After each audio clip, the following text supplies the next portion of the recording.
अस्सलाम वालेकुम नाज़रीन। आज हम देखेंगे कि कुछ अल्फाज की वोकैबुलरी जो इंग्लिश ज़बान सीखने के लिए बहुत ज़रूरी हैं। बेसिक हैं और हैवी मामूली सी हैं। तो फर्स्ट है नो वेयर, कहीं नहीं। वेयर एज, जबकि। थैंस, वहाँ से। वैंस, जहाँ से। देयर आफ्टर, उसके बाद। हेयर आफ्टर, इसके बाद। देयर अपॉन, जिस पर। वेयर इन, जिसमें। समवेयर, किसी जगह।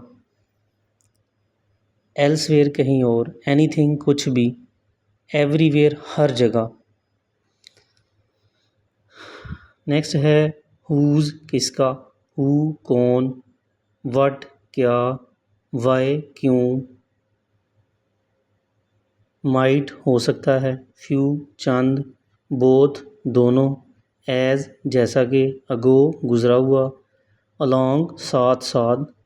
एज़ फार एज़, जहाँ तक कि। आल्दो, अगरचे। ऑलवेज़, हमेशा। वीडियो लाइक करें, शेयर करें, सब्सक्राइब करें और बेल आइकॉन प्रेस करें ताकि आपको लेटेस्ट वीडियो मिल सके।